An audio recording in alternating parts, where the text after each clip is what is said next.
ఎప్పుడు కూడా తల్లిదండ్రులని గౌరవించాలి, చక్కగా చూడాలి.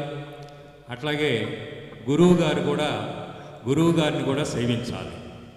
మాకు ప్రభుత్వం అయ్యవారికి ఎన్ని బిరుదులు ఇచ్చినా, పద్మశ్రీ ఇచ్చినా, కాబోయే రోజుల్లో పద్మభూషణలు వచ్చినా కానీ మాకు గురువు గారు అనే ఆ 3 అక్షరాలు మాత్రం ఆయనకి మనల్ని సన్నిహితంగా తీసుకెళ్తుంది. అందుకనే ప్రతిసారి కూడా గురువు గారని సంబోధిస్తున్నాను. ఎందుకంటే గురువుకి భగవంతుడు కంటే ముందు స్థానం ఉంది. తల్లి, తండ్రి, గురువు, దైవం. ప్రథమ గురువు తల్లి అయితే మళ్ళీ గురువు మనకి పాఠాలు చెప్పినటువంటి, మనకి విద్య నేర్పినటువంటి గురువు గారు. ఆయన చాలామంది విద్యార్థులకి ఆయన మార్గదర్శకులయ్యారు. ఈ రోజున ఆ వృత్తిని పక్కకు పెట్టి ఈ రోజున లక్షలాది మంది మన ముందుకు వచ్చి వారు ప్రవచనాలు మనం వినగలిగేటువంటి అదృష్టం కలిగింది.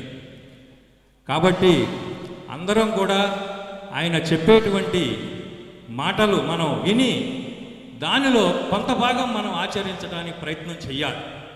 అప్పుడే గురువు గారికి వారు చెప్పిన దానికి సార్థకత ఉంటుంది. అందుకని తప్పనిసరిగా అందరూ కూడా ఆచరిస్తారని చెప్పి భావిస్తూ మన మధ్యకి ఇచ్చేసినటువంటి గురువు గారిని దయచేసి స్టేజ్ మీదకి రావాల్సిందిగా కోరుతున్నాను.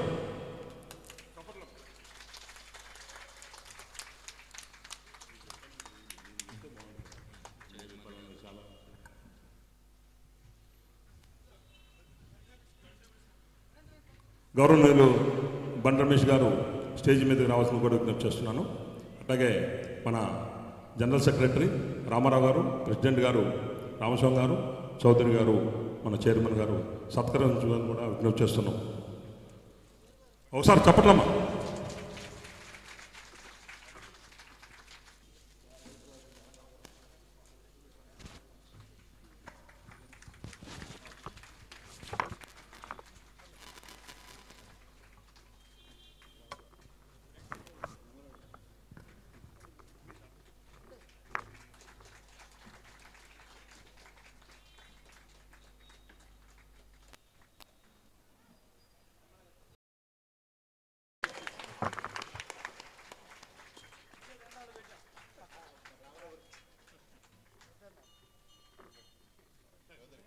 దృశ్యాలతో మన బండి రమేష్ గారు మన గరుగుబడి నరసింహ గారికి సత్కారం చేస్తారు. చప్పట్లు కొట్టాలి.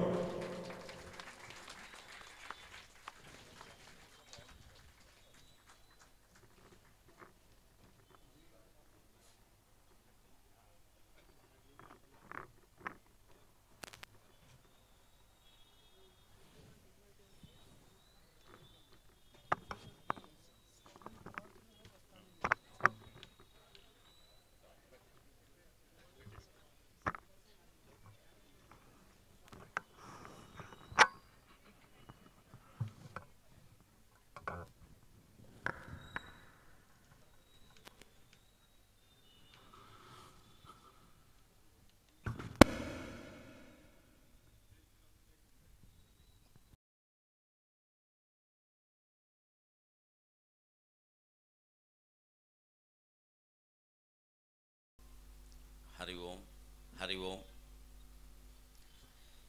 2025 సంవత్సరం అక్టోబర్ నెల 1వ తేదీ కూకట్పల్లి హౌసింగ్ బోర్డులోని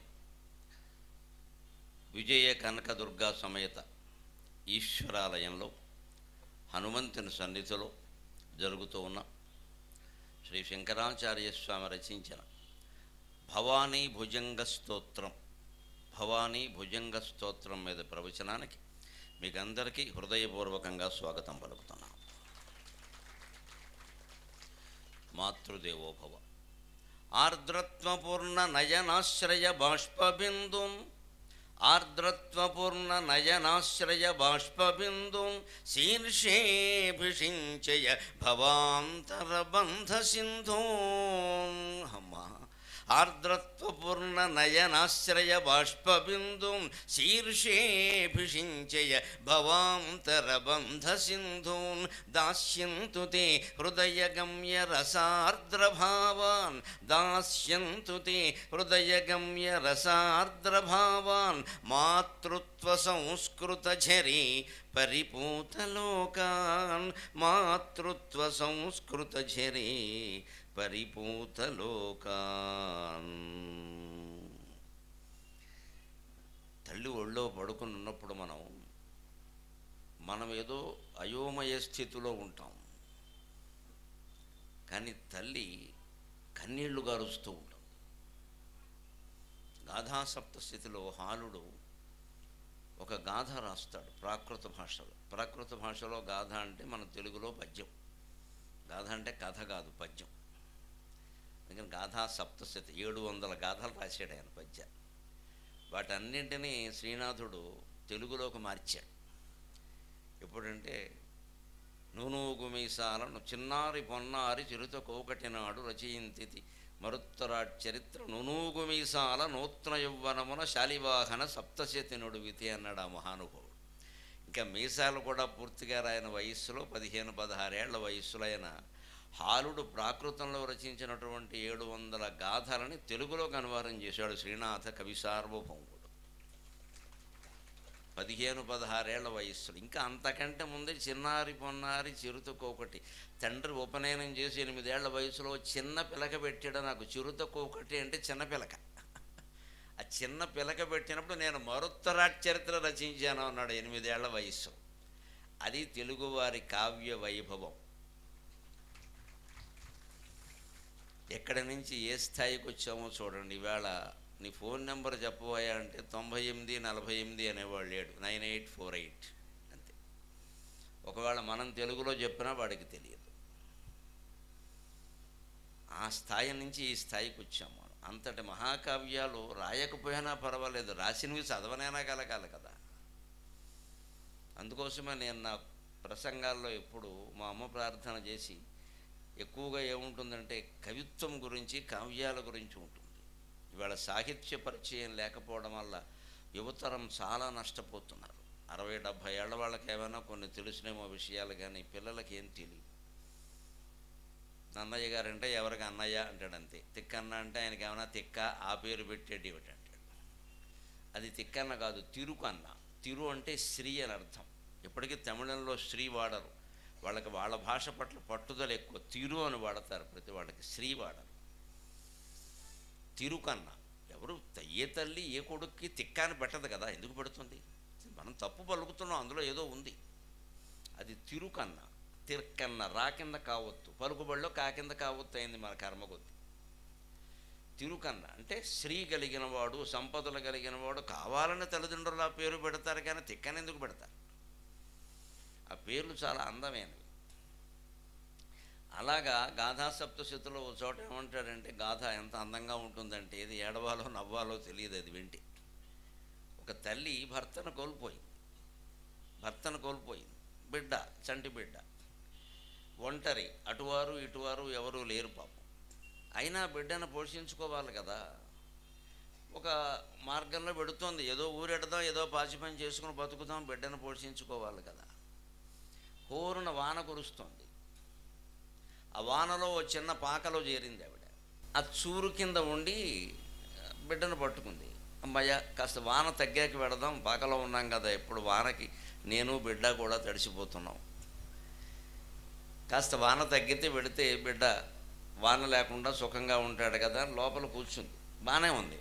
వానకి బిడ్డ తడవట్లేదు, కానీ వాన నీళ్ళ నుంచి కాపాడగలిగిన బిడ్డని ఈ తల్లి తన కన్నీళ్ల వాన నుంచి కాపాడుకోలేకపోతుంది అన్నాడు హాలుడు. ఆ లోపల కాస్త చోటు దొరికి కూర్చునేసరికి ఆవిడకి జీవితం అంతా గుర్తొచ్చింది. భర్త లేడు, పుట్టింటి వాళ్ళు లేరు, అత్తింటి వాళ్ళు లేరు, అంతా ప్రమాదంలో పోయారు. ఇప్పుడు నా పరిస్థితి ఏమిటి? ఈ బిడ్డను ఎలా కాపాడాలి అని కన్నీరు మున్నీరుగా ఆవిడ ఏడుస్తూ ఉంటే ఆ నీళ్లు తడిపేస్తున్నాయి. అటువంటి విషయం పట్టుకుంటాడు మహాకవి. ఆ రోజులు ఎంత గొప్ప అంటే రాజులే మహాకవులు, కవిరాజులు కాదు. శ్రీనాథుడు కవిరాజు. కానీ రాజకవులు ఉన్నారు. హాలుడు లాంటివాడు, భోజుడు లాంటివాడు సంస్కృతంలో, ప్రాకృతంలో హాలుడు లాంటివాడు, మన తెలుగునాట కృష్ణదేవరాయలు లాంటివాడు స్వయంగా కావ్యాలు రాశారు. రాజులే కవులుగా ఉండేవారు. ఇక వాళ్ళ కవిత్వం మీద ఎంత ప్రీతి ఉంటుందో వేరే చెప్పక్కర్ల. వారు కవిత్వాన్ని ప్రోత్సహించేవారు. కవిత్వాన్ని ప్రోత్సహించడం అంటే ఏదో సన్మానాలు చేయడం, కంకణాలు వేయడం, దండ వేయడం కాదండి. కూర్చుని వినడమే కవిత్వాన్ని ప్రోత్సహించడం. అందరం గుర్తుపెట్టుకోవాల్సింది. కూర్చుని వినాలి. కృష్ణదేవరాయలు అంటే కృష్ణదేవరాయలు పోయినప్పుడు అలసాని పెద్దను బోరు మీద 3 రోజుల పాటు ఏడిచేట. కొంతమందికి అనుమానం వచ్చింది, ఓవరాక్షన్ చేస్తున్నాడేమో అని.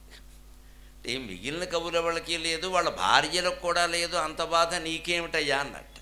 ఇలా ఏడుస్తున్నావు ఊరికేను. కృష్ణరాయలతో దివి కేకలేక బ్రతికియున్నాడ జీవచ్ఛవంబనగుచో అన్నాడు ఆయన.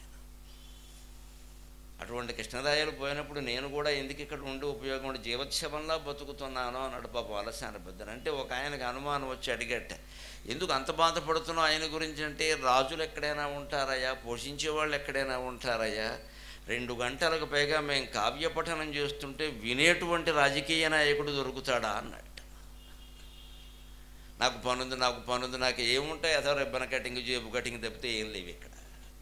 ఏముంటాయి పనులు? వినాలే, కూర్చొని వినాలే. వింటే బుర్ర కాస్త బాగుంటుంది, మనశ్శాంతిగా ఉంటుంది. ఏదో ఉంటూనే ఉంటాయి, శంకుస్థాపనలు, ప్రారంభోత్సవాలు ఉంటూనే ఉంటాయి. మానేయడమే, లేదు అవే కావాలంటే ఇది మానేయడమే. అందుకని ఎందుకు ఏడిచాడంటే ఆయన, ఇవన్నీ ఎప్పుడూ ఉంటూనే ఉంటాయి. ఆయన కృష్ణదేవరాయలు కూర్చుని వినేవాడయ్యా.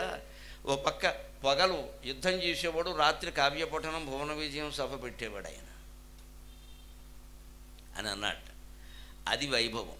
అందుకని ఆ గాథలాగే నా ప్రార్థనలో మా అమ్మను కూడా నేనేమంటున్నాను సంస్కృతంలో అంటే, ఎప్పుడూ తెలుగు పద్యాలే రాశాను కాబట్టి ఒక 6 ఎన్నో వసంత తిలకంలో సంస్కృత ఛందస్సులో కూడా ఆవిడ మీద పద్యాలు రాశాను నేను, శ్లోక. అందులో ఇదొకటి. ఆర్ద్రత్వపూర్ణ నయనాశ్రయ బాష్పబిందున్ శీర్షేభిషించయ భవాంతర బంధ సింధూన్. అమ్మా, నేను నీ ఒళ్ళో పడుకున్నప్పుడు పసిబిడ్డగా పాలు తాగుతుంటే నాకేం తెలియదు, కానీ కన్నీళ్లతోనో ఆనంద బాష్పాలతోనో నువ్వు నా శిరస్సు మీద అభిషేకం చేసావు కదా, ఏదో శివుడికి అభిషేకం చేసినట్టు. అవి బాధపడుతున్న కన్నీళ్ళు, ఆనంద బాష్పాలు నాకేం తెలియదమ్మా, నాకు అవన్నీ బాగానే అనిపించే. బహుశా ఆ కన్నీళ్ళే ఆ ఆనంద బాష్పాలే భవాంతర బంధ సింధూన్, నీకు నాకు ఉండేటువంటి జన్మాంతర బంధానికి గుర్తుగా వచ్చినటువంటి నీళ్ళై ఉంటాయి ఇవి.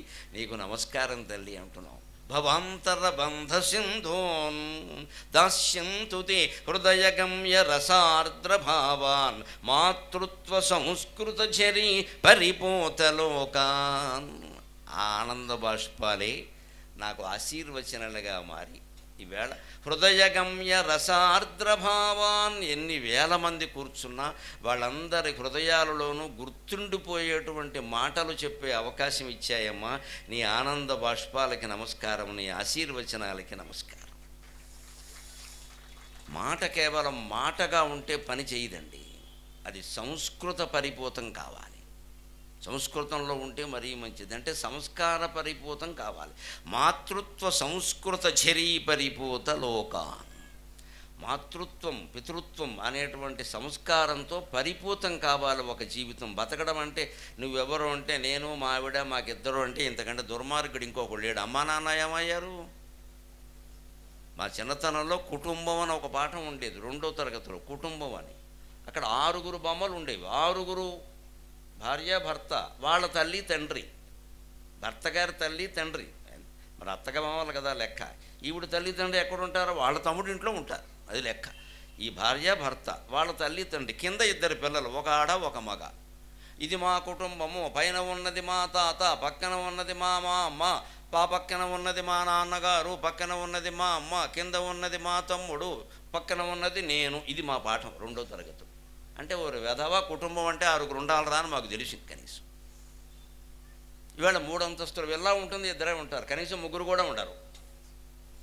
పిల్లలు ఎక్కడున్నారంటే అమెరికాలో, పెద్దాళ్ళు ఎక్కడున్నారంటే ఓల్డ్ ఏజ్ హోమ్లో. మీరిద్దరు ఎందుకున్నారంటే పని లేక, కొట్టుకోవడానికి. పైకి కిందకి దిగలేక మొదటి అంతస్తుకు కూడా లిఫ్ట్ పెట్టారు. నమశివాయ. 4 అడుగులు వేయలేవు, 2 మెట్లు ఎక్కలేవు, నీ బతుక్కు వెళ్ళాదేనికి పని లేక. పాక సరిపోలేదా? పాక అయితే 2వ అంతస్తు ఉండదు, 1టే అంతస్తు ఏమి ఏడిచిన. 4 మెట్లు ఎక్కలేము, 4 అడుగులు వేయలేము, 2 మెట్లు ఎక్కలేము, అన్నిటికీ లిఫ్ట్. మళ్ళీ బరువు తగ్గడానికో బెళ్ళ, బరువు పెరగడానికో బెళ్ళ. ఈ మెట్లు ఎక్కి దిగితే ఈ గొడవ లేదుగా, చేయవలసిన పని అయినా చెయ్యాలి కదండి. అలా కుటుంబం జీవితం పరిపూతం కావాలంటే ముందు అమ్మా నాన్న పేరు చెప్పాలి. మన పేరు చెబుతామంటే నేను మా ఆవిడ మాకిద్దరండి అంటాను. 2 పిల్లలే కాదు, 2 తల్లిదండ్రులు కూడా ఉన్నారు. ఇటువైపు కాకపోతే అటువైపునే ఉంటారు. ఉంటే 4 ఉంటారు, నష్టమేం లేదు. ఇక్కడ వారు ఇక్కడే ఉంటారు, అభ్యంతరం ఏమిటి? అక్కడ 2 ఆడపిల్లలే అనుకోండి, 2 వారిని మనమే చూడాలి కదా. అల్లుళ్ళు కాబట్టి ఎవరు చూస్తారు? వాళ్ళే కొడుకులు, చూడాల్సిందే. అంటే ఇలా ఉన్నామంటే మేము అత్తమామలతో కూడా కలిసి ఉంటున్నామంటే మరీ మంచిది. కుటుంబం అంటే కనీసం 10 మంది ఉండాలని చెప్తాడు రామాయణంలో. తల్లి తండ్రి, భార్యాభర్త, తల్లి తండ్రి, అక్కడికి 4, వాళ్ళకి 5 పిల్లలు ఉండాలన్నాడు. అందులో 2 మగాళ్ళు 3 ఆడాళ్ళైనా పర్వాలేదు, 3 మగాళ్ళు 2 ఆడాళ్ళైనా పర్వాలేదు, మొత్తం మీద ఆడపిల్లలు మగపిల్లలు ఉండవలసింది 5. 9 చెప్పాక విచిత్రం, భారతీయ సంస్కృతి అంతా అక్కడ ఉంటుందండి. రామాయణంలో దశరథుడు చెబుతాడు ఈ మాట. కుటుంబం అంటే 10 మంది ఉండాలి కదా అని 9 మందిని చెప్పాడు. భార్య, భర్త, తల్లి, తండ్రి, 5 పిల్లలు. ఎంతమంది అయ్యారు? 9. ఆ 10వ వాడు ఎవరంటే ది గెస్ట్, అతిథి కలిపి కుటుంబం అన్నాడు. ఖచ్చితంగా అది కుటుంబం అంటే. ఆ రోజు ఇంటికి భోజనానికి వచ్చే అతిథి లేకపోతే ఆ కుటుంబం దండగ. మనం దండం కోసం కాదు వండుకునేదంతా. కేవల గోభవతి కేవలాది ఋగ్వేదంలో ఉంటుందన్నమాట. తన కోసం తన పిల్లల కోసం వండుకుని అన్నం తింటున్నవాడు పాపాన్ని వండుకొని తింటున్నట్టే. కనీసం కుక్కకైనా, నక్కకైనా, పిల్లికైనా పెట్టాలి. వాళ్ళు అతిథులు ఎవరు వచ్చి మన ఇంట్లో ఉంటున్నారు కనుక సొంత మేనమామ వచ్చి అక్క ఖాళీ లేదే అని ఎక్కడో హోటల్లో ఉంటాడు వాడు. వాడికి ఖాళీ లేదు, మనకి ఖాళీ లేదు. వాడు వస్తే కాఫీ ఇవ్వడానికి మనకు ఖాళీ లేదు. ఆయన వెళ్ళి హోటల్లో ఉంటాడు. నిజం, ఇవాళ అతిథులు లేరు. కానీ కనీసం ఓ జీవికి, జంతువుకైనా పెట్టాలి, ముష్టాడికైనా అన్నం పెట్టాలి. ఏమీ లేకుండా మనం తినడం ఏమిటండి? ఇదే మాతృత్వ సంస్కృత చరీ పరిపూత లోకాలు. మాతాపితృభావంతో పవిత్రమైనటువంటి లోకాలని నాకు ఇవ్వడానికి, అలాగ లోకాన్ని ఆ రకంగా తయారు చేయడానికి అవసరమైన వాక్కు నాకు ఇచ్చావమ్మా, నీకు నమస్కారం. ఆర్ద్రత్వపూర్ణ నయనాశ్రయ బాష్పబిందూన్ శీర్షేభిషించయ భవాంతరబంధ సింధూన్ దాస్యంతు తే హృదయగమ్య రసార్ద్రభావాన్ మాతృత్వ సంస్కృత ఝరీ పరిపూతలోకాన్. ఇప్పుడు మనం నేరుగా శంకరాచార్య స్వామి రచించిన భవానీ భుజంగ ప్రయాత స్తోత్రం అనేటువంటి స్తోత్రాన్ని చెప్పుకుందాం. యథావిధిగా నేను మొన్న మీకు 22వ తేదీని రాజరాజేశ్వరి అష్టకం నాడు ప్రమాణం చేసినట్టే ఎప్పుడు మాట్లాడినా కొత్త స్తోత్రం మీదే మాట్లాడతానని చెప్పాను. అందుకని ఈవేళ మళ్ళీ కొత్త స్తోత్రం, అది రాజరాజేశ్వరి అష్టకం. చిద్రూపా పరదేవత భగవతి శ్రీరాజరాజేశ్వరి. ఈవేళ భవానీ భుజంగ ప్రయాత స్తోత్రం. భుజంగ ప్రయాతం అనేది ఛందస్సు. భుజంగం అంటే పాము. భుజంగం అంటే పాము, దానికి కాళ్ళు ఉండవు, దాని భుజాలే దానికి పాదాలు. అందుకని భుజాభ్యాం గచ్చతి ఇది భుజంగ. భుజాలతోనే నడుస్తుంది కాబట్టి భుజంగం, భుజగం అంటారు. భుజంగరావు అనే పేర్లు కూడా ఉంటూ ఉంటాయి. సాధారణంగా పాత నాటకాల్లో, మా చిన్నతనంలో కాలేజీలో వేసే నాటకాల్లో విలన్ పేరు ఏమిటంటే భుజంగరావు, పాము కదా. విలన్ పేరు భుజంగరావు అని పెట్టేవారు. భుజంగరావు అంటే వాడు విలన్ కింద లెక్కను, వాడు పాము లాంటి వాడని లెక్క, ఆ పేరు పెట్టేవారు.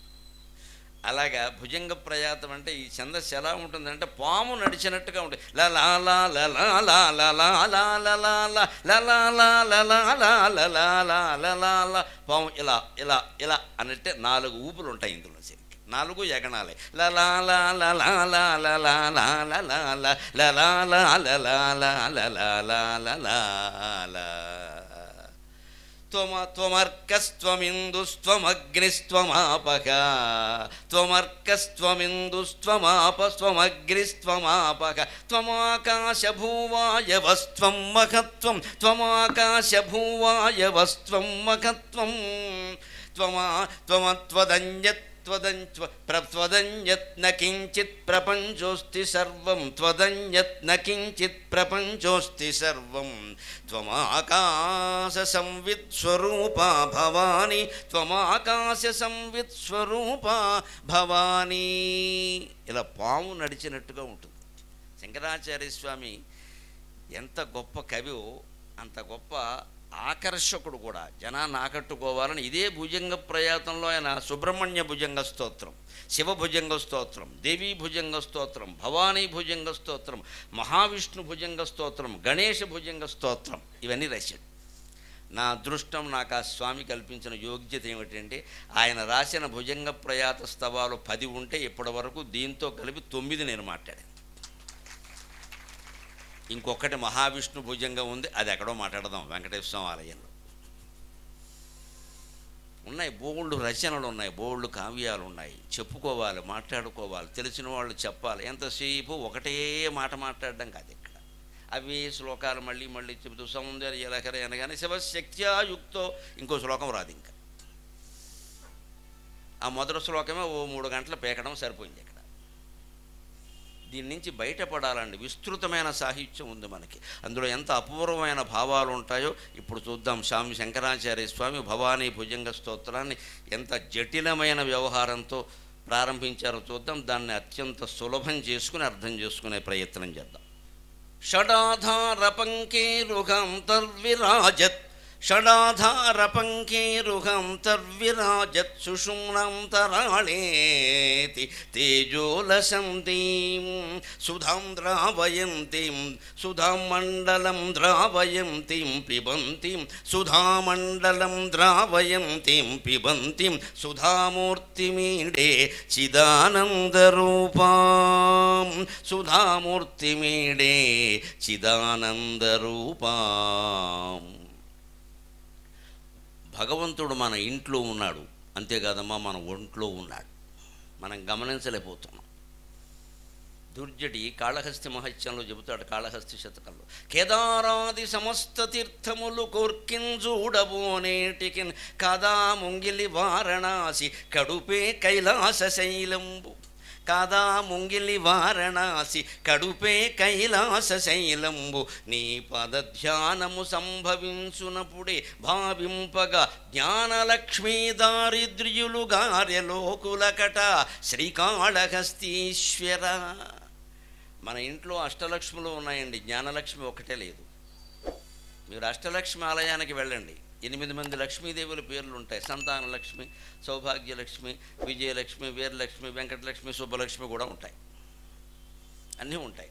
కానీ జ్ఞానలక్ష్మి ఉండదు. ఎందుకు ఉండదో తెలుసా? ఈ 8 ఉంటే అది ఉండదు. అది నువ్వు సంతానం, సౌభాగ్యం, వీరత్వం, విజయత్వం ఇవన్నీ కోరుకున్నంతకాలం ఆ జ్ఞానం దొరకదు. అవి వదిలేస్తేనే ఇది దొరుకుతుంది. నీకు జ్ఞానం కావాలా, ఇవి కావాలో తెలుసుకో. కానీ ఆశ్చర్యం ఏమిటంటే ఉంటుంది, అష్టలక్ష్మి ఆలయంలో జ్ఞానలక్ష్మి కూడా ఉంటుంది. ఈ 8 మంది ఉన్న చోట ఉండదు. గర్భగుడిలో ఉండే లక్ష్మిని జ్ఞానలక్ష్మి అంటారు. మన ఆలయాలు ఏమి సరదా కట్టరు, వాటి వెనకాల ఒక సిద్ధాంతం ఉంది. ఏ ఆలయమైనా ఒక సిద్ధాంతం ఉంది. మనం ఎంతసేపు ఇక్కడ తిరుగుతూ ఉంటాం. సంతానం లేనివాడు సంతానలక్ష్మి, ఎన్నికల్లో ఓడిపోయిన వాళ్ళు విజయలక్ష్మి, ఇంకా పౌరుషం లేనివాళ్ళు వీరలక్ష్మి, ఈ ఇంతే పట్టుకుంటారు. ఇక్కడ జ్ఞానం ఎవడికి అక్కర్లేదు. జ్ఞానలక్ష్మిని కనుక పట్టుకోగలిగితే నీకు సంతానం ఉన్నా లేకపోయినా, ఓడిపోయినా గెలిచినా, డబ్బున్నా లేకపోయినా, అవమానం జరిగినా సన్మానం జరిగినా ఒకేలా ఉండగలుగుతావు మిత్రమా. జ్ఞానలక్ష్మి అష్టలక్ష్ముల కంటే గొప్పది. ఆ జ్ఞానం ఈ స్తోత్రం ద్వారా పొందుతాం మనం. అందుకే జ్ఞానలక్ష్మి దారిద్ర్యులు గారే లోకులకట అన్నాడు దుర్జటి. వీళ్ళకి అన్ని లక్ష్ములు ఉన్నాయి, సంపదలు అనే జ్ఞానం లేదయ్యా. ఆ జ్ఞానలక్ష్మి దారిద్ర్యం పట్టుకుని ఏడిపిస్తుంది జనాన్ని. జ్ఞానం ఎవరికి అక్కర్లేదు. పుణ్యం వస్తుందంటే 2000 మంది వస్తారు, జ్ఞానం వస్తుందంటే అదేమిటి అని అడుగుతారు. అదో విచిత్రం. దాని మీద ఏమైనా ఆఫర్లు ఉన్నాయా అంటారు. జ్ఞానం మీద మళ్ళీ ఆఫర్లు ఉండాలి. ఇక్కడ ఆఫర్లకు అతీతంగా బలకడమే జ్ఞానం. అది అక్కర్లేదు. దాని మీద ఏమైనా ఆఫర్లు ఉన్నాయి, అదేమైనా పదార్థమా అని అడుగు. అదో మినపరొట్టి. అంచేత జ్ఞానలక్ష్మి ఒక్కటే లేదు. జ్ఞానలక్ష్మి దారిద్రులుగా లేకపోతే ఎందుకండి కేదార్నాథ్, బద్రీనాథ్ తిరుగుతారు ఊరికే. మొత్తం ఉత్తరాఖండ్ అయిపోయిందమ్మా, వెళ్ళి చూసుకోండి. మొత్తం వరదలు, సునామీ చచ్చిపోతున్నారు అక్కడ. ఎందుకంటే మనం అందరం వేలు లక్షల మంది వెళ్ళిపోయేసరికి హోటళ్ళు కట్టేశారు, కొండల బాగలు కొట్టేశారు, కొండ చర్యలన్నీ పడిపోయాయి. వరదలు వస్తున్నాయి అక్కడ. ఇప్పటికే విదేశాల్లో ఉద్యమాలు మొదలయ్యాయి. Don't come to our country, మీకు నమస్కారం, మా దేశానికి రాకండి, మమ్మల్ని బతకనేయండి. ప్యారిస్లో అయితే 150,000 మంది ఉద్యమం చేశారు ఒక్క నగరంలో. మా ఫ్రాన్స్ దేశానికి రావద్దు, ప్యారిస్కి అసలే రావద్దు. ఎందుకంటే ప్యారిస్ జనాభా మొత్తం 6 లక్షలు, యాత్రికులేమో 60 లక్షలు. చచ్చిపోతున్నారు వాళ్ళు అక్కడ. మనకి బాగా పట్టుకుని తెలుగు వాళ్ళకే మొత్తం యాత్రలు పిచ్చిగో ఇవాళ ఎంతండి నవమి కదా, రేపు చూసుకోండి అరుణాచలంలో ఎలా ఉంటారో పౌర్ణమి నాడు మొత్తం ఇక్కడి నుంచే ఉంటాయి 100 బస్సులు. చచ్చిపోతున్నారు వాళ్ళు, అక్కడ రావద్దని చెబుతున్నారు వాళ్ళు. మన ఇంట్లో ఉన్నాడు దేవుడు, మన ఒంట్లో ఉన్నాడు. ఎక్కడున్నాడో చెబుతున్నాడు శంకరాచార్య మొదటి శ్లోకంలో. షడాధార పంకేరుహంతర్విరాజత్ సుషుమ్నాంతరాళేతి తేజోలసంతీం సుధామండలం ద్రావయంతిం పిబంతిం సుధామండలం ద్రావయంతిం పిబంతిం సుధామూర్తిమీడే చిదానందరూపాం. చిదానందం అనేది నీ తలకాయలో ఉందిరా బాబు, తలకాయ పెట్టి ఆలోచించు. ఎక్కడుంది? షడాధార పంకేరుహాంతర్విరాజత్. షట్ ఆధార పంకేరుహములు. పంకేరుహము అంటే పద్మం, బురదలోంచి పుట్టింది. అటువంటివి మన శరీరంలో 6 పద్మాలు ఉన్నాయండి. షట్ ఆధార పంకేరుహాలు, అవి 6 షట్. అవే మూలాధార చక్రం, స్వాధిష్టాన చక్రం, నాభి దగ్గర మణిపూర చక్రం, హృదయం దగ్గర అనాహత చక్రం, కంఠం దగ్గర విశుద్ధి చక్రం, ఇక్కడ భ్రూమధ్యంలో ఆజ్ఞా చక్రం, ఇక్కడ సహస్రార చక్రం. ఆజ్ఞాచక్రం వరకు 6. పైదాన్ని చక్రాల్లో గలపరు, అది ఫలితం, అది గమ్యం, అది డెస్టినేషన్. ఇంకా అక్కడికి వెళ్ళాక ఈ చక్రం ఉండదు, వక్రం ఉండదు. అందుకే 6 చక్రాల లెక్క. కటి భాగంలో మూలాధార చక్రం, దానికి గణపతి అధిపతి. తర్వాత స్వాధిష్టాన చక్రం, దానికి అగ్నిదేవుడు అధిపతి మర్మస్థానాల్లో. తర్వాత నాభి దగ్గర మణిపూర చక్రం, దానికి బ్రహ్మదేవుడు స్వయంగా అధిపతి. తర్వాత అనాగత చక్రం, దానికి విష్ణువు అధిపతి. తర్వాత విశుద్ధ చక్రం, దానికి రుద్రుడు స్వయంగా అధిపతి. 6వది ఆజ్ఞాచక్రం, అంతిమ స్థానం, దానికి మనం చూస్తున్న విజయ కనకదుర్గాదేవి అధినాయకుడు.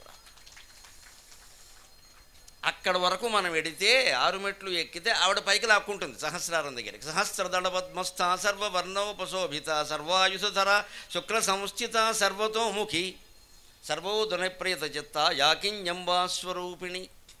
ఇక్కడ వరకు నువ్వు పెడితే అక్కడికి ఆవిడ తీసుకెడుతుంది. ఇంకా అక్కడి వరకే మన ప్రయాణం, అంతకుమించి మనం వెళ్ళాలి, ఆవిడ తీసుకెళ్ళాలి. పెడితే చాలు, ఆ ప్రయత్నం చేస్తే చాలు. ఈ ప్రయత్నం రోజూ చెయ్యాలి. అందున ఈ ఆజ్ఞాచక్రాన్ని చేరుకోవాలని తెలియజేయడానికే మనం బొట్టెట్టుకుంటాం. హిందువులు బొట్టెట్టుకోవడంలో రహస్యం ఇదే.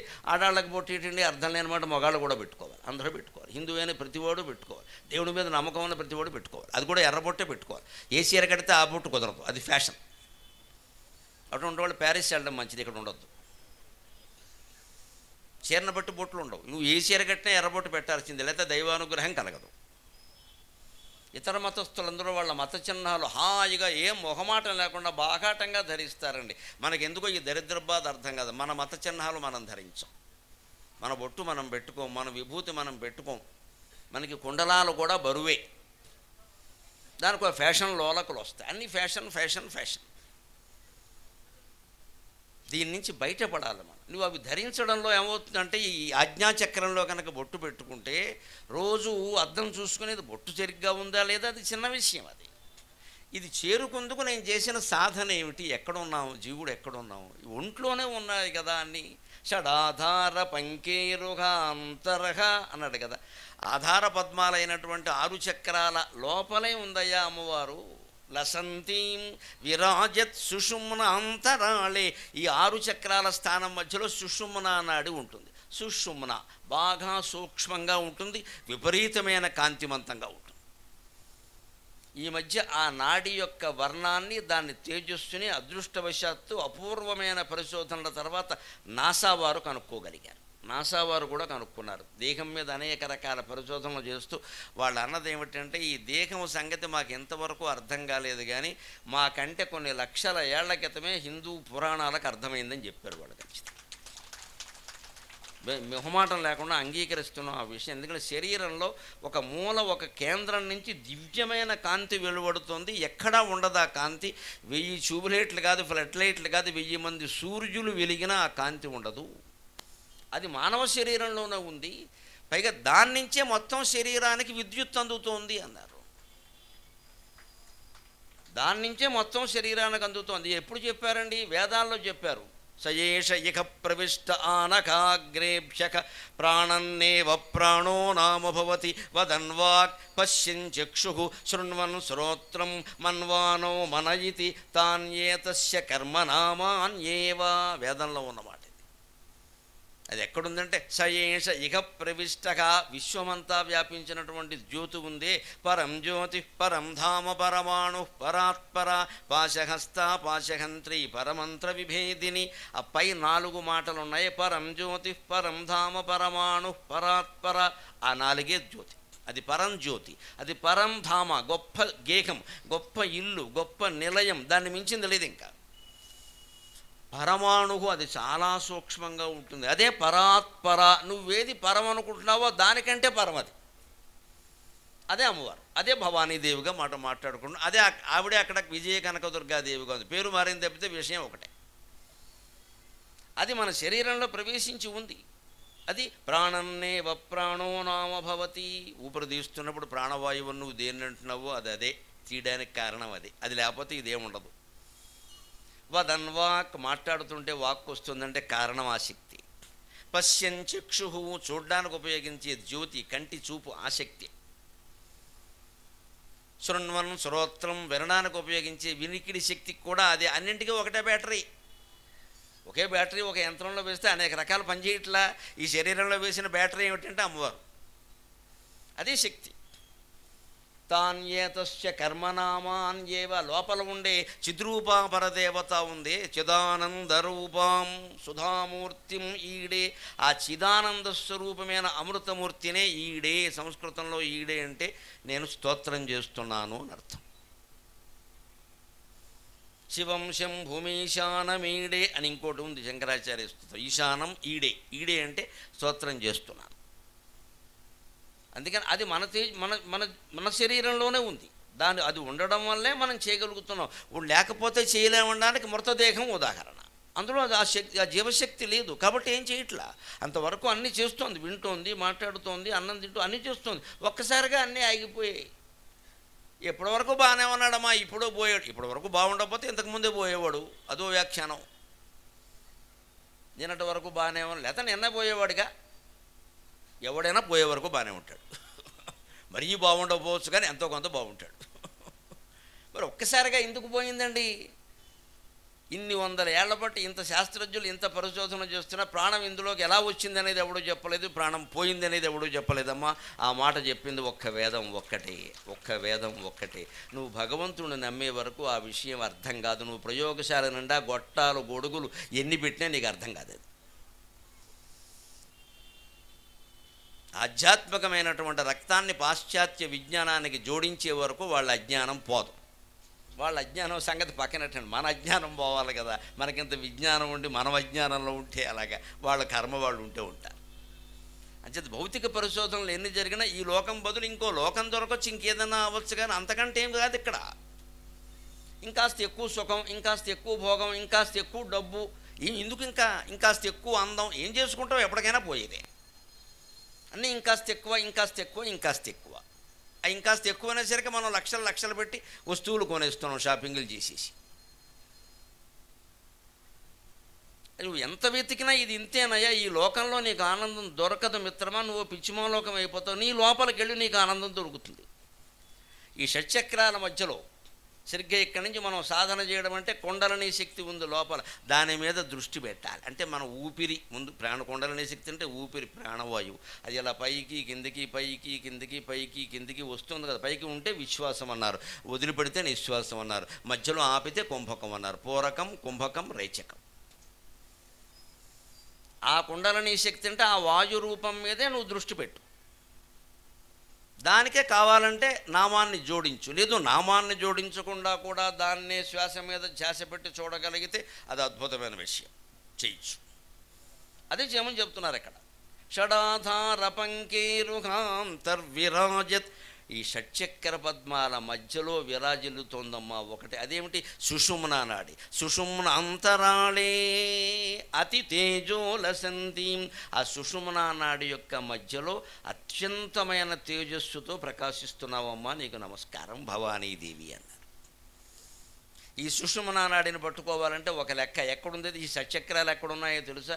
ఊరికే కటిస్థానం, మర్మాంగం, నాభి అంటే ఇక్కడ వేలెట్టుకి ఎలుక్కుంటూ కూర్చోకుండా బొడ్డు అంతాను ఏమీ లేదు, దురద పుడుతుంది.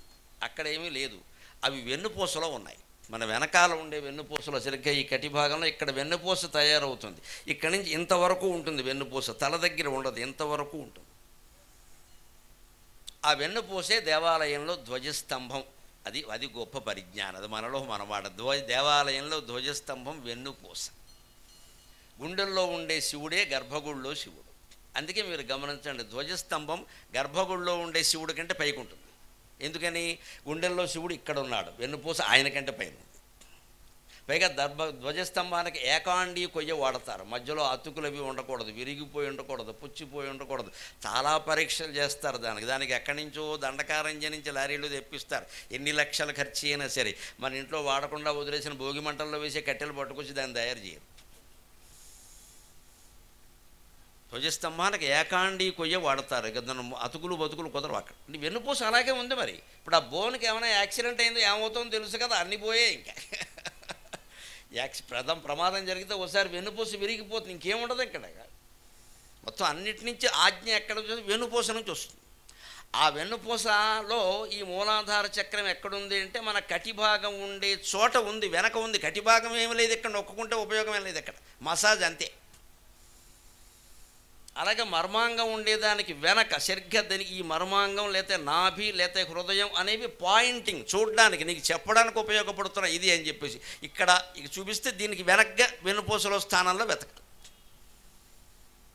అలా నెమ్మదిగా ఈ యోగ సాధన చేసి శ్వాస మీద దృష్టి పెట్టి దానికి నామాన్ని జోడించి నమ శివాజ నమ శివాజ నమ శివాజ అనే నామాన్ని జోడిస్తే అది సగర్భ జపం అంటారు. పైకి చేసేటువంటి జపం సాధారణమైంది, పెదవులు మాత్రమే కదుపుతూ పైకి వినపడకుండా చేసి ఉపాంశు జపం, దీనికంటే అది గొప్పది.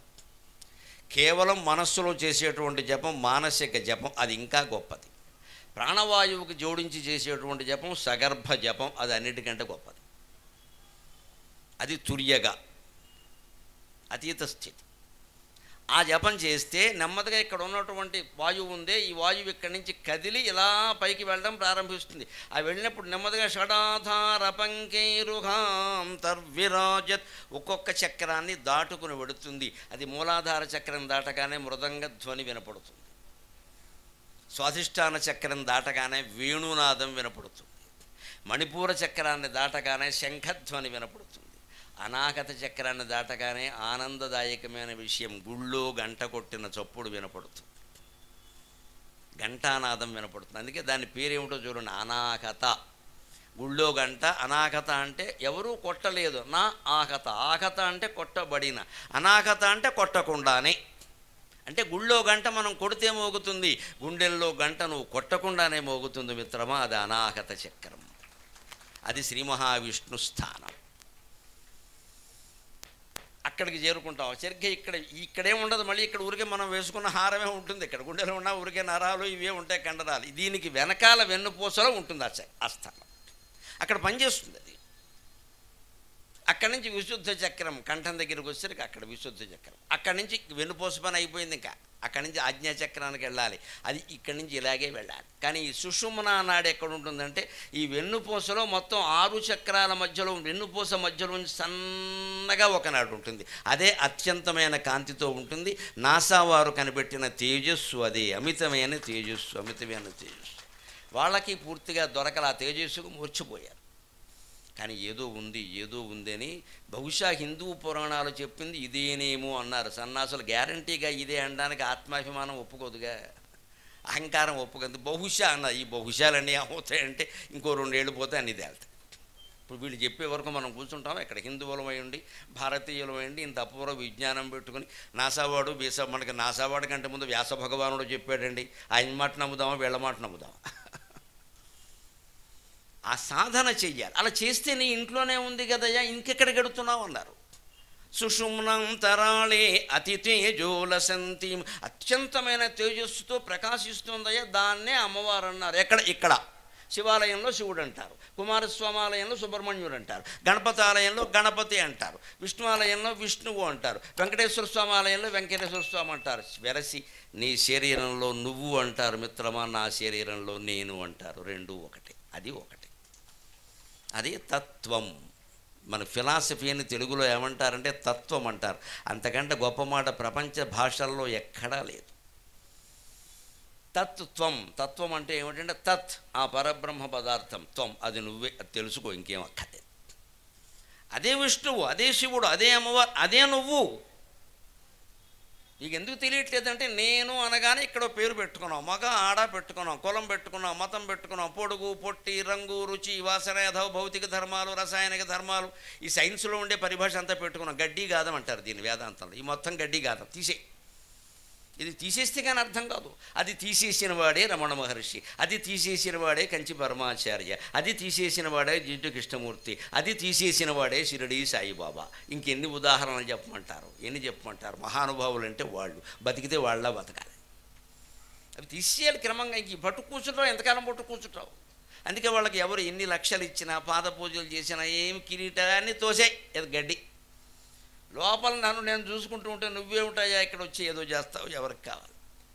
ఆ జ్ఞానం కలిగితే మనం అంతే. ఆ జ్ఞానం కలిగినంత మాత్రాన అందరూ సన్యాసం పుచ్చుకోవాలనే లేదు.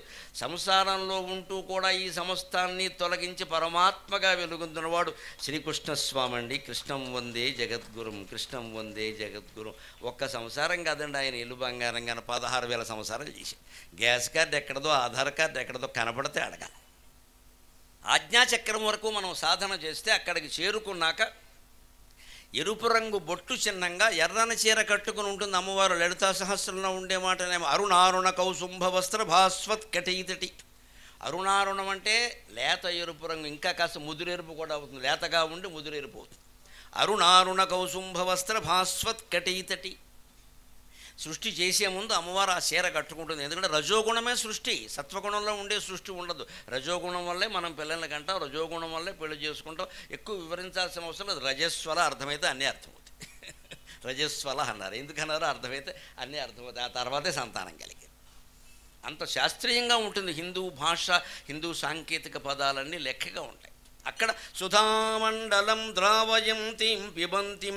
ఈ ఆజ్ఞాచక్రం వరకు మనం సాధన చేస్తే అక్కడ ఈ పైన సహస్రదళ పద్మస్థ సర్వవర్ణోపశోభిత సర్వాయుధధరా శుక్ల సంస్థిత సర్వతోముఖి సర్వోదన ప్రేత చిత్త యాకింజంబా స్వరూపిణి సుధాసారాంబుజారూఢ తటిల్లతా సమరుచ షట్చక్రోపరివర్తిని. ఆ షట్చక్ర ఉపరివర్తిని, 6 చక్రాలకి పైన సుధాసారా తటిల్లత మెరుపు తీగలా ప్రకాశిస్తుంది. తటిల్లత సమరుచి, మేఘంలో మెరుపు తీగ ఎలా ఉంటుందో అంత కాంతితో ఉంటుంది. ఇక్కడ మనం మాడు అంటాం, దాన్నే సహస్రారం అన్నారు. యోగ పరిభాషలో సహస్రారం, మన తెలుగు భాషలో మాడు. అక్కడ సరిగ్గా మీరు బ్రహ్మానంద స్థితిని పొంది బ్రహ్మైక్యం చెందిన వాళ్ళకి చివరిలో వాళ్ళు మరణం ఎలా ఉంటుందంటే ఈ మాడు బొగులుతుంది. ఇక్కడ టప్ మన శబ్దం వస్తుంది, దాన్ని కపాల మోక్షం అంట. అందరికీ కపాల మోక్షం ఉంటుంది. మన బోటిగాళ్ళకి ఎలా ఉంటుందంటే శవాన్ని అక్కడ కాల్చిన తర్వాత కాలగా కాలగా కాలగా కాలగా ఎప్పుడో టప్ అంటారు. అప్పుడు వెంటనే అక్కడ ఉన్న కాటికాపరి పెద్ద కొడుకుని పిలిచిన ఆయన అయింది ఇంకెళ్ళి అంటాడు. అదే కపాల మోక్షం. అంతవరకు పెద్ద కొడుకు అక్కడ ఉండాలి, వెళ్ళడానికి వీల్లేదు. ఆ కపాల మోక్షం కాకపోతే కానట్టే లెక్కబడి మళ్ళీ బతికే అవకాశం. టప్ మన సౌండ్ వచ్చాక అక్కడ ఉన్నాయన కట్టిపెట్టి బయటికి గెంటి నాయనా కపాల మోక్షం అయింది ఇంకెళ్ళండి అంటాడు. మనబోటిగాళ్ళందరికీ ఇలాగే సర్వసామాన్యంగా అక్కడ అగ్నిలో కాలి ఆ వేడికి ఇంకా తట్టుకోలేక ఈ మాడు బొగులుతుంది. కంచి పరమాచార్య లాంటి వారికి, రమణ మహర్షి లాంటి వారికి ఎలా ఉంటుందో వారి యోగ సాధన కారణంగా వారు వెళ్ళిపోవాలని ఎప్పుడు సంకల్పించారో అప్పుడు టప్ మన ఇక్కడ పగిలి అక్కడి నుంచి వెళ్ళిపోతారు వాళ్ళు. అప్పుడు ఉత్తరపు దిక్కున ఒక ఉల్క వెలుగుతుంది ఖచ్చితంగా. ఉత్తరపు దిక్కున కేగు ఉల్క కనుమి తద్రత్నమే రోగియో అరయన్ మే యోగియో అరయన్ మేలగుణం సుబల్కెను క్షణం బాగెన్ వచిం పంజనన్. సాగరఘోష మహాకావ్యంలో 1116 పద్యాలు ఉండే కావ్యంలో చివరి అధ్యాయంలో పరమాంతరంగంలో రమణ మహర్షి యొక్క ధ్యాన యోగాన్ని గురించి రాస్తూ రాసినటువంటి పద్యం ఇది. తరగన్నేనను మోహమున్ విడువుమి తత్వంబు దర్శించి సాగరమై సాక్షిగా నిల్వుమి అది కావ్య ప్రబోధము. మొత్తం కావ్యం ప్రబోధం ఏమిటంటే నేను తరంగాన్ని అనే భావాన్ని విడిచిపెట్టు, నేను సముద్రాన్ని నేను భావించు. సముద్రంలో తరంగాలు ఉంటాయి, తరంగంలో సముద్రం ఉండదు. ఈ విశ్వం అనేటువంటి పదార్థంలో ఓ జీవుడు అనేవాడు ఒక తరంగం. ఈ తరంగాన్ని పట్టుకుని మనం ఇంకా ఓ తారంగం ఆడేస్తే అలాగే ఇక్కడ ఇది ఒక జన్మ ఇంత చేస్తే ఇంతకుముందు 100 జన్మలు అయ్యాయి, తర్వాత ఇంకో 100 అక్కర్లేదు. ఈ జీవితంలోనే 16 అవతారాలు ఎత్తుతున్నాం మనం యథవ కుటుంబాన్ని పోషించుకోవడానికి. 100 అబద్ధాలు ఆడుతున్నాం. ఇవన్నీ జన్మలు కాదేటి, ఇవన్నీ అవతారాలు కాదా? ఎన్ని అబద్ధాలు ఆడిందని అడుగుతుంది ఇక్కడ. అప్పు చేసాం తీర్చలేకపోయాం, ఏమన్నాం, ఎవరో పోయారని చెప్పాం, ప్రమాదం అని చెప్పాం. అబద్ధమే, ఎందుకని తీర్చలేక. ఇంటెద్దు కట్టలేక అబద్ధాలు చెబుతున్నాం. ఇల్లు కొన్నవాడికి బాకీ ఉండి అబద్ధాలు చెబుతున్నాం. రియల్ ఎస్టేట్లో మోసాలు చేసేసి అబద్ధాలు చెబుతున్నాం. ఇవన్నీ అవతారాలే, ఇవన్నీ జన్మలే. ఇక వేరే జన్మలు ఎందుకంటే ప్రత్యక్షం కనపడుతున్నాయి కదా. ఎన్ని అబద్ధాల జన్మలు ఉన్నాయి మనకి ఇక్కడ. మళ్ళీ ఇంటికి వెళ్ళి చెంపలు వేసుకుంటున్నాం. ఎవరన్నా మా బొట్టుగాళ్ళు కనపడితే ఎక్కడ మునిగితే పోతుంది, ఎక్కడ మునిగినా పోదు. ఎవరు మోసం చేసే వాడు కాళ్ళు అట్టుకోపోతుంది. ఆ డబ్బులు తిరిగి ఇచ్చి ఇవ్వడం. 10 ఏళ్ళు కోర్టు చుట్టూ తిరుగుతాడు కానీ ఇవ్వడండి. ఎక్కడ మునిగితే పోతుందని అడుగుతాడు. ఎక్కడ మునిగినా పోదు, కుదరదు. నువ్వు మోసం చేసేసి మునగడం ఏంటి? ఇవన్నీ మనకెందుకు? ఇవన్నీ ఎందుకు పుడతాయంటే మళ్ళీ అజ్ఞానులు ఉన్నారు కాబట్టి పుడతారంతే. ఇక్కడ రౌడీకి ప్రత్యేకమైన ధైర్యం ఉండదండి, మన భయమే వాడి ధైర్యం. మాకు కూడా ప్రత్యేకమైన జ్ఞానమే ఉండదమ్మా, మీ అజ్ఞానమే మా జ్ఞానము. మీరు అజ్ఞానులు కాబట్టి మేము జ్ఞానుల్లా ప్రవర్తిస్తున్నాం. మీరు అడిగే ప్రశ్నలు బట్టి మా జవాబు. వీడు ఎక్కడ మునిగితే పోతాయండి, పద మనం ఏమన్నా ఓ చెరువు పడుతున్నా ఓ నది పడుతున్నా కాంట్రాక్ట్ పెట్టుకుందాం, అందరినీ అక్కడ తీసుకెళ్ళిపోదాం బస్సు చేసుకుని, మనకు కొంత కమిషన్ వస్తుంది. ఏం ఉపయోగం ఉండదండి దానివల్ల. నీ హృదయంలో నువ్వు పశ్చాత్తాపడవలసిందే, నువ్వు యోగ సాధన చేయవలసిందే, తప్పులు ఒప్పులు గుర్తించవలసిందే, ఎక్కడికక్కడ క్షమార్పణలు చెప్పుకోవలసిందే. అవసరమైతే శత్రువు అయినా సరే వాడు కాళ్ళు పట్టుకోవలసిందే. ఇంకో మార్గం లేదు. నువ్వు అపకారం చేసావు, వాడు క్షమిస్తే తప్ప పోతుంది. ఎందుకంటే వాళ్ళు ఉన్నది కూడా భగవంతుడే కదా, వాడికి అపకారం చేసావు కదా. మరి ఎక్కడో మునుగుతానంటావేటి? ఎవరికి అపకారం చేసామో వాడి కాళ్ళే పట్టు. అందుకు అహంకారం అంగీకరించదు. అందుకని మొత్తం 12 జ్యోతిర్లింగాలు తిరుగుతాడు, అసలు లింగం వదిలేస్తాడు. ఎవడో బోర్లింగానికి నువ్వు అపకారం చేసే వాడు కాళ్ళు పెట్టుకో, అప్పుడే పోతుంది. నువ్వు ఏం జరగక్కర్లేదు. అదే సాధన. అప్పుడు ఈ సాధన చేయగా ఏమవుతుందంటే సుధామండలం ద్రావయంతీం పిబంతీం. ఇక్కడి నుంచి ఈ అమృత మండలం చంద్రమండలం అంటే అందుకే శివుడికి ఇక్కడ చంద్రరేఖ ఉంటుంది, అమ్మవారికి ఇక్కడ చంద్రరేఖ ఉంటుంది. చంద్రమండల మధ్యగా చారు రూప చారుహాస చారు చంద్ర కళాధర అంటే అర్థం అది. చారు చంద్ర కళాధర. అమ్మవారికి చంద్రరేఖ ఉంటుంది, శివుడికి చంద్రరేఖ ఉంటుంది, సరస్వతీదేవికి చంద్రరేఖ ఉంటుంది, వినాయకుడికి చంద్రరేఖ ఉంటుంది కొన్ని రూపాలలో. అంతేకాదు పాండురంగస్వామికి కూడా చంద్రరేఖ ఉంటుంది. కొన్ని మూర్తులకే ఎందుకు ఉంటుంది అంటే వారు యోగ సాధనకి ప్రతీకలు. పాండురంగ అభ్యాసం అనేది గొప్ప యోగ సాధన. కేవలం భక్తి మార్గమే కాదు, యోగ మార్గం కూడా ఉంది. అందుకే పాండురంగస్వామికి ఉంటుంది. ఆయన నిలబడటమే వేరుగా ఉంటుంది. ఇలా నిలబడతాడు అసలు విచిత్రంగా, ఇది బ్యాలెన్స్ తప్పకుండా నిలబడేట. దాన్ని శంకరాచార్య స్వామి వర్ణిస్తారు పాండురంగ స్తోత్రంలో. ఇదం మామకం భావాబ్ధేరపారం. నేను ఇలా ఎందుకు నిలబడతాను అంటే నన్ను నమ్ముకున్న వాళ్ళకి సంసార సాగరం ఇక్కడ వరకే వస్తుంది, ఇంకా పైకి రాదు అని చెప్పడానికి నిలబడతాను అన్నట్టు. భవాబ్ధేరిదం వామకానాం పరం త్విష్టికాయాం సమన్యస్తపాదం పరబ్రహ్మలింగం భజే పాండురంగం పరబ్రహ్మలింగం భజే పాండురంగం. పాండురంగాష్టకం 8 శ్లోకాలు తాత్విక భావంతో కావాలి అంటే ఇప్పుడు ఒక ఏడాది క్రితం అనుకుంటాను భూదాన్ పోచంపల్లిలో చెప్పాను దాని గురించి. శ్రీగరికపాటి నరసింహరావు అఫీషియల్లో చూడండి, మొత్తం 8 శ్లోకాలు 2 గంటల పాటు ఏకధాటిగా వెళ్ళి. ఇక్కడ ఎందుకు పెట్టారంటే శంకరాచార్య భావన అది మరొకడు ఎవడు చెప్పగలరండి, ఆయన తప్ప మహాకవి మహాపండితుడు మహాతత్వవేత్త. నన్ను నమ్ముకున్న వాళ్ళకి సంసార సాగరం ఇక్కడ వరకే వస్తుంది, ఇంకా పైకి రాదన్నట్టు. మనందరికీ పీక వరకు వచ్చేసింది, మునిగిపోయాం. అది రాకుండా నడుము వరకే రావాలి, జలకాలు ఆడుకోవాలంటే ఆయన నవ్వుకోవాలి.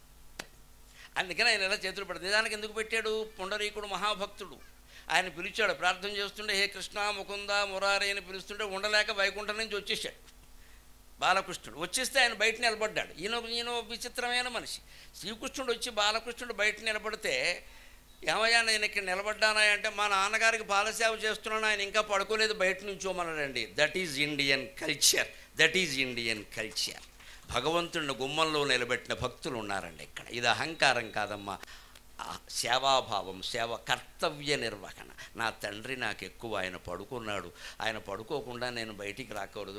నిన్ను ఆనందంగా పాడుకున్నాను కానీ నిన్ను రమ్మని నేను అనలేదన్నాడు. పైగా నిన్ను రమ్మని నేను అనలేదు, అనవసరంగా లక్ష్మీదేవి బాధపడుతుంది, నువ్వెందుకు వచ్చావయ్యా, నేను పాడుకుంటా, ఈ పాట వినడం కోసం వచ్చాను అన్నాడు ఆయన. దేవుడు ఎంత మంచివాడండి, ఈ పాట వినడం కోసం అయితే నుంచో అన్నాడు. అప్పుడు అక్కడ దేని మీద నిలబడమంటా అంటాడు పాపం కృష్ణుడు. పాండురంగ కథ చాలా దేని మీద నిలబడమంటా అంటే విరిగిపోయిన ఇటక ముక్క ఉంది, వాళ్ళు ఏళ్ళు నిర్మాణం చేసినప్పుడు మిగిలిన ఇటకలు అవి, సగం ఇటక, ఆ సగం ఇటక మీద నిలబడితే బ్యాలెన్స్ తప్పకుండా ఉండడానికి ఇలా పట్టుకున్నాడు. అది విషయం. అది పరం త్విష్టికాయాం సమన్యస్తపాదం. సంస్కృతంలో ఇష్టిక అంటే ఇటక, ఆ ఇష్టిక అనే శబ్దమే మరాఠీ భాషలో విఠిక అయింది, అదే విఠల్ అయింది. విఠల్ పాండురంగ, విఠల్ పాండురంగ, విఠల్ పాండురంగ. ఆ విఠల్ శబ్దం రావడానికి ఇటక కారణం. అంటే భగవంతుడు ఎంత చనువైపోయాడండి మనకు. నువ్వు ఏం చేసినా పడతానయ్యా, నిలబడమంటే నిలబడతానయ్యా, సగం ఇటకంటే సగం, నిన్నేమన్నాయా, నీ కర్తవ్యాలన్నీ అయ్యాక నా దగ్గరికి రా, లేకపోతే వెళ్ళిపోమంటే వెళ్ళిపోతాను, కానీ మీ నాన్నగారికి పాదసేవ చేస్తున్నావే, ఇంతకంటే దైవభక్తి వేరే ఏమీ లేదు అని చెప్పాడు. అది కావలసింది మనం గుర్తించాలి. తల్లిదండ్రులకు సేవ చేయడం, భార్య పట్ల, భర్త పట్ల, పిల్లల పట్ల మన కర్తవ్యాన్ని నిర్వర్తించడం మించినటువంటి దేవభక్తి, దేశభక్తి ఎక్కడ ఉండవండి. అసలు మన డ్యూటీ మనం చేసామా లేదా? అప్పుడు ఇక్కడి నుంచి అలా సాధన చేస్తే ఇక్కడి నుంచి అమృతం స్రవిస్తుంది. ఆ స్రవింపజేసేది కూడా ఆవిడే, దాన్ని సేవించేది కూడా ఆవిడే. సుధామండలం ద్రావయంతీం పిబంతీం. అక్కడ ఈ సుధామండలం, చంద్రమండలం నుంచి అమృతాన్ని స్రవింపజేసేది నువ్వేనమ్మా, ద్రవింపజేసేది. పిబంతీం, దాన్ని తాగేది కూడా నువ్వే. అంటే దేవుడు ఆవిడే, జీవుడు ఆవిడే, తేడా వెళ్ళింది.